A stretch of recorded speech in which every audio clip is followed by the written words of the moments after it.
son intervention, le ministre a parlé, la première intervention, il a parlé de 10 km² avec 36 000 ou 37 000 arrêtés. 36 000, merci.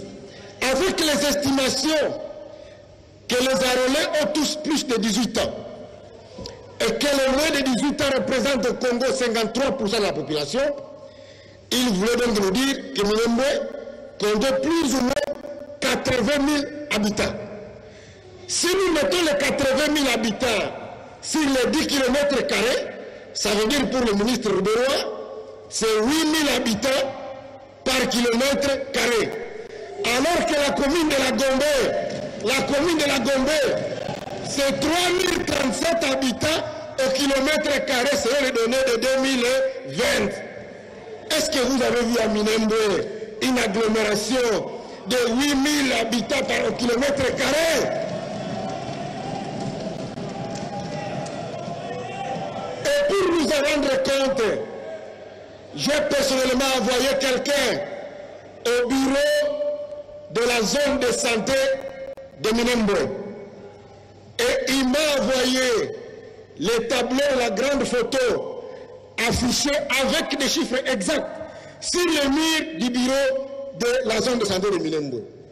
La zone dont on parle, les 10 km² dont le ministre a parlé, ça constitue exactement ce qu'ils appellent ici l'aire de santé de Minembwe. Puisque la zone de santé, elle est très vaste. Elle s'étend sur plusieurs villages, plusieurs groupements, plusieurs secteurs. Mais dans l'aire de santé de Minembwe, les fiches sont affichées. Même au ministère de la Santé, vous pouvez le trouver, il dit 7989 habitants. Ça n'a rien à faire avec les chiffres qui ont été avancés ici. Donc, les députés n'ont pas rejeté Minembwe parce qu'ils ne voulaient pas de Minembwe. C'est puisque Minembwe ne remplissait pas les conditions pour être érigé à commune. Les limites citées par le ministre. Le ministre parle de 10 km², c'est encore faux. Parce que j'ai pris le texte qui vous a été distribué là-bas. Les limites qui sont proposées dans cette commune ici, on dit à l'est, c'est le ruisseau Kalungi et la rivière Minembwe. Mais si vous lisez sur la carte, allez même sur Google Maps, vous allez voir que le ruisseau Kalungi et la rivière Minembwe, c'est situé à territoire de Mwenga. Ça prend une grande partie du secteur d'Itombwe et une dizaine de villages, dont un village dont le ministre dit que c'est son village. Son village est situé à territoire de Mwenga et non à territoire de Fizi. Alors que ce village est dans les limites de la commune. Au sud, le ruisseau Sara et la rivière Kibanja, à territoire de Fizi. C'est une distance d'environ 40 km du village de Minembwe, situé dans le secteur de Ganja et qui ramasse plusieurs villages du groupement Basikalarwa. À l'est, la chaîne de Mukoko et la forêt de Rubmoro.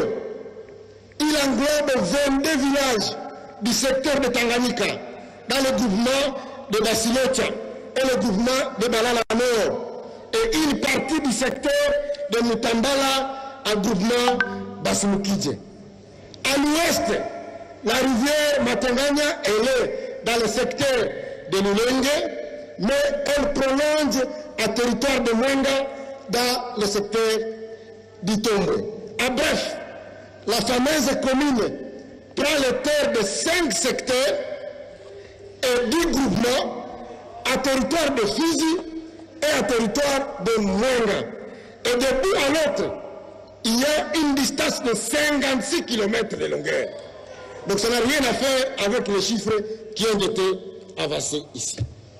La prolongation de cette commune à territoire de Mwenga consacre la violation de la loi parce que l'article 2 de la loi organique numéro 10, barre 011 du 18 mai 2010 portant fixation des subdivisions territoriales à l'intérieur des provinces stipule que la province est une composante politique et administrative du territoire de la République. Elle est subdivisée à villes et territoires. Sont subdivisées à l'intérieur de la province. Les villes à communes, des communes à quartiers ou à groupements incorporés, des territoires à communes, secteurs ou chefferies. Et lorsqu'une commune prend l'étendue dans des territoires, il viole l'article 2 de la loi précitée. L'insertion frauduleuse de Minembwe dans le décret. Lorsque l'Assemblée provinciale a refusé d'accorder la vie sur Minembwe, une commission spéciale a été dépêchée là-bas par le ministère de la décentralisation pour essayer de convaincre les députés provinciaux. Et quand le ministre a raconté l'histoire de 3 députés qui avaient écrit, c'est une histoire vraie. On a essayé d'isoler quelques députés pour les convaincre que Minembwe doit devenir une commune. On a soumis pour la deuxième fois à l'Assemblée provinciale du Sud Kivu le vote pour la vie. L'Assemblée a refusé parce que Minembwe ne remplissait pas les conditions. Et donc le Premier ministre Mouzito, en 2012, il a sorti la première partie des décrets qui sont conformes aux avis, et donc Minembwe n'y était pas. On a annulé ces décrets, et c'est le décret de 2013 fait par le Premier ministre Matata, où il a été proposé l'insertion de cette commune. Malheureusement, lorsqu'on a inséré cette commune, on a fait une confusion puisqu'on s'est référé à l'avis de l'Assemblée provinciale qui malheureusement ne reprend pas cette commune. C'est pourquoi cette commune a été reprise par la fraude. Or la fraude corrompt tout. Une commune insérée dans un décret sans l'avis conforme de l'Assemblée provinciale n'en est pas une. Donc cette commune-là n'existe même pas.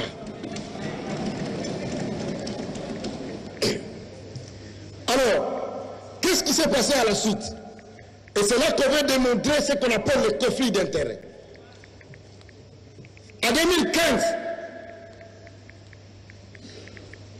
il y a eu le décret numéro 15/013 portant sur séance à l'exécution de certaines dispositions du décret précité. Et ce décret a confirmé seulement les chefs-lieux de nouvelles provinces comme villes, les chefs-lieux de territoire et les anciens de cités comme communes. Alors, le décret a souligné dans ce préambule la nécessité de corriger tout ce qui avait eu des erreurs. Mais le ministre qui est devant nous a préparé en 2018 un décret portant levée de la surséance de l'exécution de dispositions des décrets précités.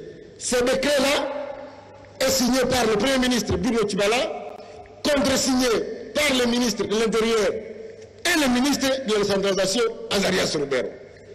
Le même jour, le 30 mai, ils ont signé l'arrêté interministériel portant exécution du décret qui avait été signé le 30 mai. Encore une fois, ce décret, cet arrêté interministériel est signé par le ministre de l'Intérieur à cette époque, Mova, et par le ministre Azarias Lubero. Et à l'annexe de cet arrêté interministériel, ils ont ajouté la fameuse commune de Minembwe. De la désignation du bourgmestre. Le 28 novembre 2018, pendant que nous étions en campagne, le ministre de l'Intérieur a désigné le bourgmestre et le bourgmestre adjoint de la commune de Minembwe. Alors que l'article 126 de la loi précitée, le ministre l'a lu ici, a référé la désignation en attendant l'élection dans les communes à la loi au décret de 008 du 2 juillet 1998, qui dit ceci: le bourgmestre est nommé par décret du président de la République sur proposition du ministre ayant les affaires intérieures dans ses attributions. Alors, pourquoi ils se sont précipités à désigner le bourgmestre en violation de la loi? Pourquoi ils n'ont pas intéressé le président à l'époque, Joseph Kabila, pour qu'il signe la désignation de ce bourgmestre? Parce que le président Joseph Kabila connaît bien le dossier et ne pouvait pas signer ça. Puisqu'il est né dans le secteur de Mourengue, là-bas, il connaît bien le dossier. Il ne pouvait pas les signer. Et donc même la désignation du bourgmestre a été faite en violation de la loi. De l'installation du bourgmestre. Des ordres de mission. Des ordres de mission signés le même jour, pour le même itinéraire, le même nombre de jours, curieusement à des temps différents, parce que c'est deux ordres de mission qui comportent des numéros qui se distancent. Mais je me pose la question, comment les ministres d'État pouvaient-ils se retrouver membres d'une délégation présidée par un ministre, alors que c'est lui qui est le plus précédent? Honorable Nzangi, vous revenez au débat alors. Vous revenez au débat là.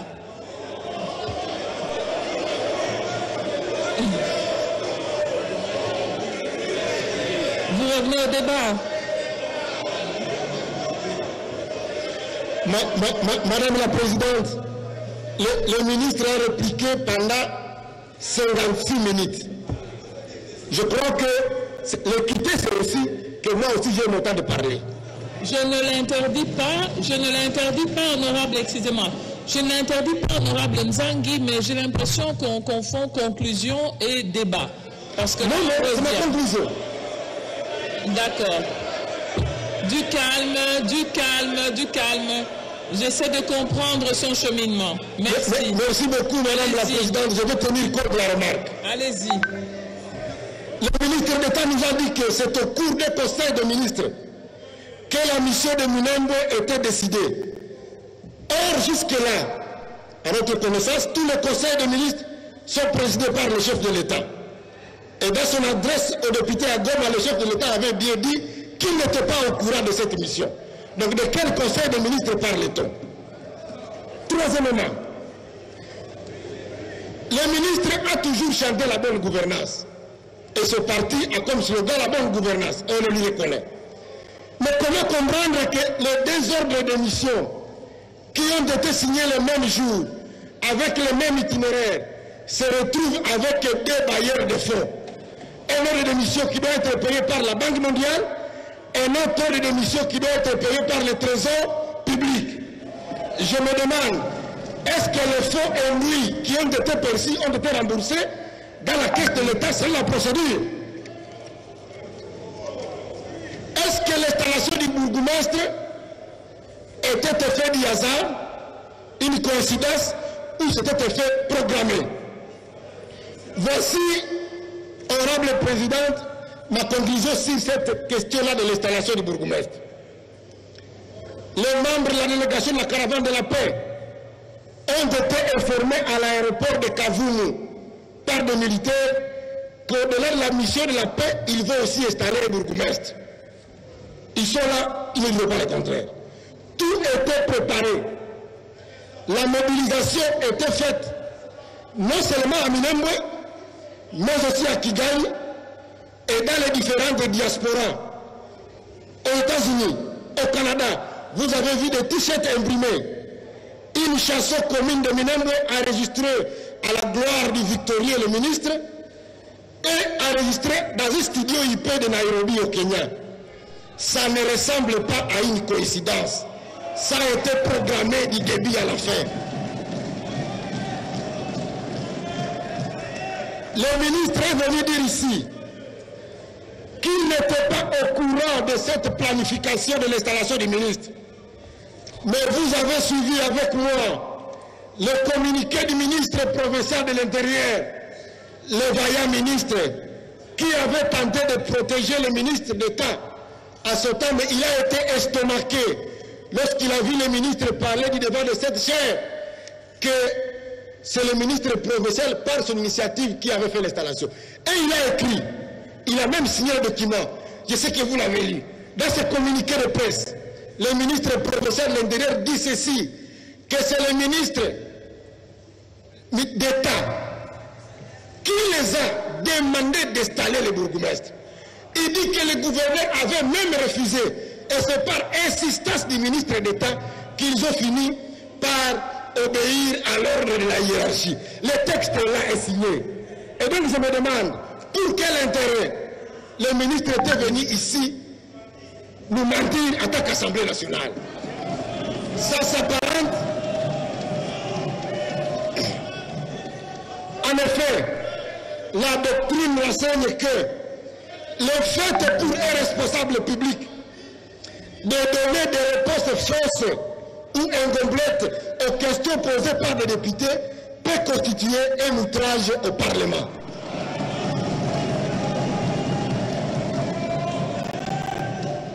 Honorable Présidente, honorable membre du bureau, des antécédents. Le ministre vient de nous dire ici, en nous lisant un article, que déjà avait reçu une commune, une chefferie en 1891. Si je ne dis pas un mot sur ça, ça serait vraiment dommageable pour moi. Honorable Présidente, le roi Léopold II, propriétaire de ce qui était le Congo avant, vous connaissez l'histoire, avait donné l'ordre en 1891, le document est là. Le roi Léopold II, dans cet ordre qu'il avait donné à des Belges, ce n'était pas des Congolais, et des mercenaires américains, il leur avait demandé de répertorier toutes les ethnies et tribus en République démocratique du Congo et de donner à chaque tribu qui existe une terre et une chefferie. Le texte est là. Celui qui a été oublié, il n'était pas là.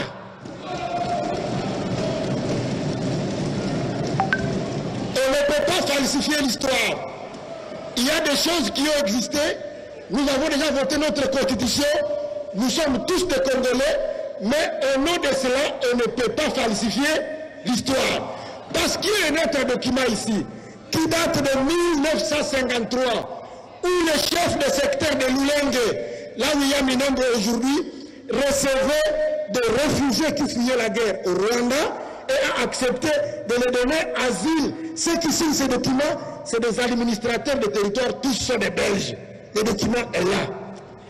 Donc, lorsque le ministre d'État le dit, que voilà, les Belges nous avaient donné une chefferie qui nous avait été ravie, il veut donc insinuer que nous aussi nous voulons récupérer des terres qui nous avaient été ravies. Quelle va être la réaction des populations locales?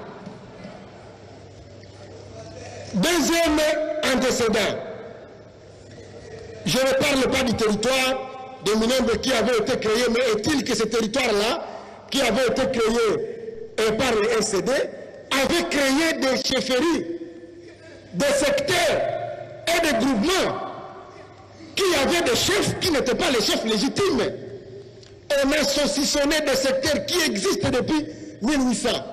Et on a créé de nouveaux secteurs dans lesquels on a mis à la tête des personnes qui n'ont pas de loyauté. Tout ça, c'est des actes d'antécédents pour lesquels on doit tenir compte. En 2004, lors du 1+4, je ne vante rien, parce que vous savez que le même ministre, le ministre Robert, qui était vice-président de la République à cette époque, avait séché les institutions parce qu'on n'avait pas reconnu le territoire de Minembwe. Et je viens de vous lire les limites. Vous sentez que ce qu'on appelle aujourd'hui commune de Minembwe, c'est le territoire bis. C'est pratiquement les limites épais amenuisées, mais de ce qui était le territoire de Minembwe qui avait été rejeté par l'Assemblée de la population congolaise. Pendant la même période, donc, pendant la conférence de Goma, en 2008, le ministre a proposé, dans les résolutions de la conférence, la création du territoire de Minembwe. Donc c'est une revendication personnelle et il y revient de tout le temps. Honorable Présidente, puisque je suis en train d'aller à la fin, vous ne devez pas oublier qu'en 1996, à cause de cette question ici dont on vient de débattre ici, et là je remercie beaucoup l'honorable Bazaïba qui en avait parlé avec brio, nous avons connu la guerre à l'Est. Il y a eu la guerre à l'Est parce qu'on a dit que les gens, la population de l'Est, avaient refusé d'accorder des terrains à des populations qu'ils discriminaient. Je me souviens de la journée du 6 janvier 2007. Moi que vous voyez ici, je n'allais pas être avec vous, puisque mon village de Tchavignongue a été attaqué par un escadron. Dans cet objectif ici, j'étais dans un restaurant avec 30 personnes, j'étais la 30e. Et 10 minutes avant, j'ai eu un mauvais pressentiment, je suis sorti du restaurant. J'ai couru. Mais 10 minutes après, tous ceux qui étaient dans ce restaurant-là à Tchavignongue ont été tués. Il y avait 19 femmes, il y avait des enfants, et chacun a reçu une balle dans l'œil droit. Les gens sont morts, des millions de personnes sont mortes à cause de cette question de revendication de terre. Moi, je croyais que c'est une question déjà dépassée, mais je ne comprends pas pourquoi on y revient encore, parce que le ministre d'État, il veut remuer les couteaux dans la plaie. C'est l'État de faire la paix, on ne doit pas revenir sur ça. D'ailleurs, je crois que c'est le moment pour nous de dire, il n'y a pas de paix sans justice. Je soutiens le combat du docteur Mukwege de dire, le rapport mapping, on doit les réveiller pour que les gens qui ont commis des crimes puissent être sanctionnés. Peut-être qu'à partir de ce moment-là, on va devoir avoir la paix. Alors, est-ce que les Congolais doivent vraiment craindre? Puisque l'honorable Mounoubou en a parlé ici. Il a dit, il n'y a rien. Vous ne devez pas avoir peur. Moi, je dis aux Congolais, faisons très attention. Ne soyons pas naïfs. Une situation se passe maintenant au Haut-Karabakh, territoire azerbaïdjanais, habité majoritairement par les Arméniens, qui demandent leur rattachement à l'Arménie avec le soutien d'une grande partie de la communauté internationale. Ça doit nous interpeller parce que l'article 7, alinéa 5 de la Constitution du Rwanda stipule que les Rwandais, leurs descendants, qui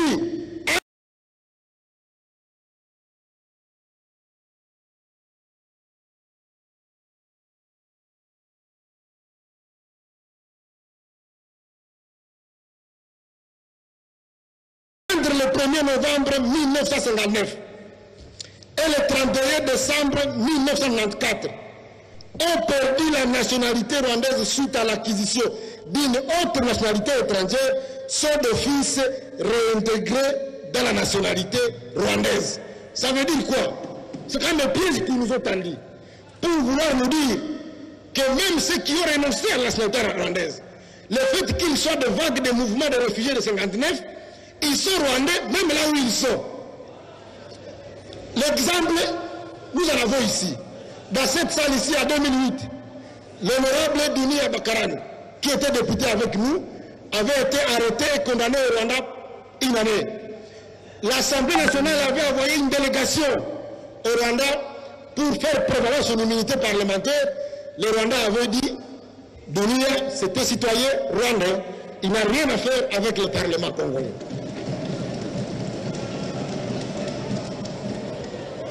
L'exemple du général Bosco Taganda, lorsqu'il a été interrogé à la CPI, il a répondu, on lui a dit, tu es de quelle nationalité? Il a dit, Ndi Munyaruganda, je suis citoyen rwandais, alors qu'il est général nommé dans l'ONG à la République démocratique du Congo. Donc, lorsque les gens disent qu'ils ont peur, parler sans tabou, ça veut dire aussi, il faut comprendre la peur des autres.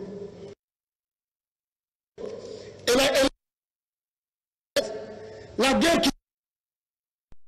La situation de Béni, c'est la même situation. Les gens ont les entités, mais au même moment, il y a des gens qui arrivent pour réoccuper les places qui ont été laissées. Je sais que vous êtes au courant de ça. Tout ça, c'est des signes nationaux chacun.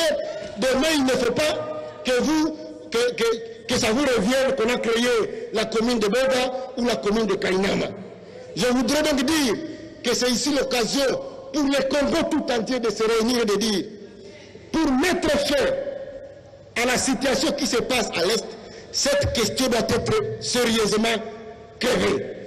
On ne doit pas accepter qu'à la recherche de nouvelles terres, Sarkozy avait pris la parole ici, et il vous l'a dit, que la question de la démographie du Rwanda, on doit y trouver la solution à partir de la RDC.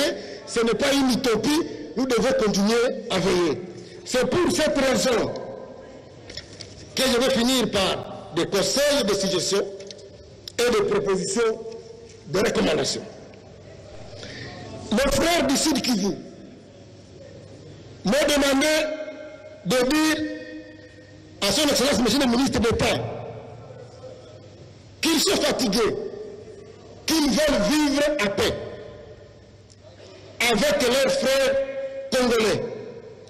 Ils ont l'impression, avec le frère et sœur, je me suis beaucoup honorable Geneviève, ils ont l'impression que le ministre d'État Rouberois, pour ce positionnement politique, il continue à remuer les couteaux dans la plaie pour qu'on continue à parler de la haine tribale alors que cette haine était en train de disparaître. Il croit que vous utilisez cette haine tribale comme une marchandise politique pour vous maintenir au pouvoir. Je ne sais pas s'ils ont raison ou pas. Et ils disent, demandez vraiment au ministre en face de nous laisser vivre à paix. Nous voulons vivre la paix avec les Congolais, il faut l'accepter. Nous sommes dans tout le business. À chaque fois qu'on revient sur cette question, ça nous préjudicie dans ce que nous faisons comme travail. Dans une interview que le ministre a accordée à Jeune Afrique, il a dit lui-même ceci: si on demande que j'ai commis une faute, qu'il y a eu conflit d'intérêts, il a dit il va démissionner de lui-même. Or, je viens de vous le démontrer, je crois qu'il va tirer des conséquences à démissionner de lui-même. Ce n'est pas moi qui l'ai dit. Je finis par les recommandations. Première recommandation: rapporter et corriger le décret numéro 013/030 du 13 juillet 2013 conférant le statut de ville et de commune à cette agglomération du Sud Kivu pour des raisons d'insertion frauduleuse de la commune de Minembwe sans avis favorable de l'Assemblée provinciale conformément à la loi. Une proposition de recommandation: ordonner l'annulation des actes au propos du gouvernement, ordonner l'annulation des actes de nomination du bourgmestre et du bourgmestre adjoint de la commune de Minembwe.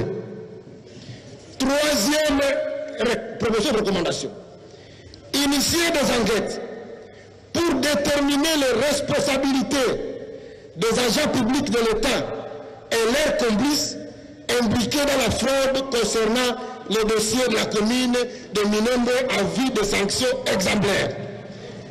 Quatrième recommandation: s'il le chef, essayez de voir en tant qu'Assemblée comment donner à la commission de suivi la mission d'évaluation globale du processus de décentralisation dans le pays. Pour le reste, Madame la Présidente, je vais vous remercier pour le temps que vous m'avez accordé pour que je puisse traiter de cette question. Je vais remercier les députés pour l'attention soutenue. Je ne voulais pas plonger dans le sensationnel, j'ai donné des faits vérifiables. J'ai l'ensemble de textes ici, tous les textes auxquels j'ai fait référence, ils sont là. Celui qui veut le voir, je crois que le ministre a suffisamment écouté et il a compris qu'il est tombé dans un conflit d'intérêts. Il doit tirer les conséquences à démissionner de lui-même. Merci beaucoup.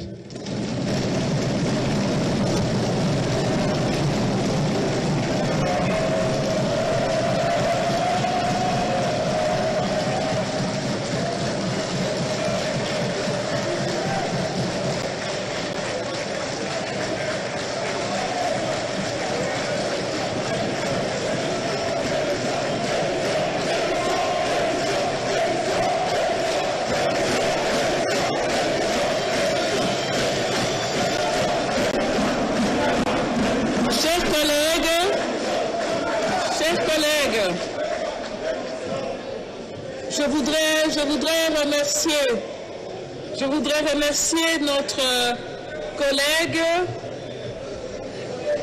remercier notre collègue, l'honorable Moïndo Nzangi, et sur base des recommandations que nous avons suivies ici avec lui, l'honorable rapporteur aura l'obligation pour la prochaine plénière, dans le cadre d'un groupe de travail, de mettre en ordre utile ces différentes recommandations, dont une essentielle qui préoccupe la nation dans son ensemble et qui concerne la revisitation ou en tout cas la revérification en ce qui concerne le décret de certaines communes, dont celle de Minembwe. Alors je tiens à remercier effectivement l'interpellateur, notre collègue Mwindo Nzangi, mais aussi tous les députés et tous ceux au travers de la République qui se sont manifestés face à cette initiative qui relève du contrôle parlementaire et qui a permis d'éclairer donc l'opinion, notre peuple, sur cette question qui a fait couler beaucoup d'encre. C'est aussi le lieu de saluer notre Assemblée nationale pour avoir abordé, comme l'a dit l'honorable Nzangi, sans tabou, dans un débat qui a connu une certaine dose de passion, mais teinté de réalisme. Et c'est cette Assemblée nationale qui a abordé ce sujet délicat, qui touche donc d'abord à la cohésion nationale, à la peur de la perte de la terre et au patriotisme des Congolais, qui est solidement ancré et qui est à toute épreuve. Je peux donc reconnaître que dans ce débat, il n'y a ni opposition ni majorité, seuls des représentants du peuple à la recherche de la vérité et soudés autour de valeurs qui ont été évoquées souvent dans ce débat, la paix, rien que la paix, le rejet du tribalisme et de l'ethnicisme et l'attachement à l'intégrité territoriale. Aujourd'hui, c'était Minembwe. Demain, ce seront d'autres sujets, peut-être ceux qu'on a évoqués sur la grève des enseignants ou le chômage des jeunes. Mais nous sommes conscients, comme Assemblée nationale, nous sommes, nous, les 500 élus légitimes du peuple mandatés pour 5 ans, conscients que nous sommes dans un contexte difficile, entaché par le Covid, mais qu'il nous faut et nous devons continuer à donner de l'espoir à nos populations par un meilleur contrôle parlementaire. Et donc on nous pose toujours la question, à quoi sert le contrôle parlementaire? Un exemple est donné aujourd'hui. Et je ne peux encore que vous remercier pour le sérieux, la responsabilité, la retenue aussi, et l'humanisme dont vous avez tous fait preuve, chacun de vos côtés, et je vous en remercie. Je pense que par cette conclusion, nous pouvons clôturer le débat sur l'interpellation du ministre d'État. Et donc, cela étant, les motions interviendront à la fin. Cela étant, nous demandons à monsieur le ministre d'État et le ministre des Relations avec le Parlement de prendre congé de nous et de nous laisser. Merci.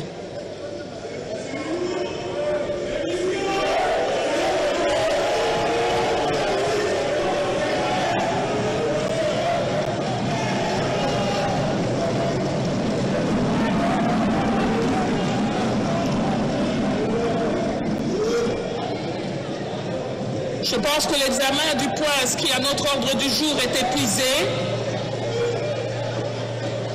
Et il ne me reste plus qu'à vous remercier pour votre participation à nos travaux. La séance est donc suspendue. C'est une motion de quel ordre? Motion d'information? Allez-y. 2 minutes.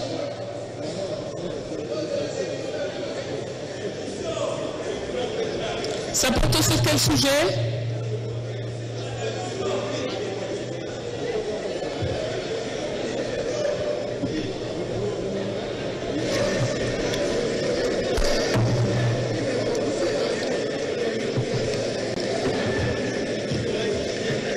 Merci, honorable présidente, pour la parole. Honorable présidente de l'Assemblée nationale, honorable membre du bureau, honorable député, chers collègues, je prends la parole par la motion d'information. Je prends la parole par motion d'information en vue d'informer les honorables députés nationaux et illégitimes de notre peuple de la situation dangereuse qui se passe dans ma circonscription électorale de Bassan-Koussou, à la province de l'Équateur, précisément à Bassan-Koussou, territoire où un affrontement d'infidèles musulmans vient de faire plusieurs blessés et 3 morts. En effet, depuis un certain moment, un groupe de musulmans s'est rebellé contre la hiérarchie de la communauté musulmane.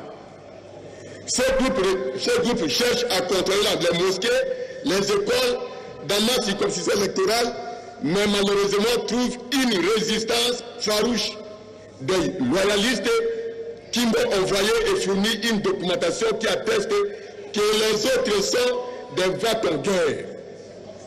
Ils viennent de mettre à ma disposition 4 ordonnances rendues par le Conseil d'État sous le RER 125, 129, 130, 145, ainsi que l'ordonnance 525 rendue par le tribunal de grande instance de Kinshasa-Gombe, rétractant l'ordonnance 357/2-15/2020 du 15 septembre 2020 de la même juridiction.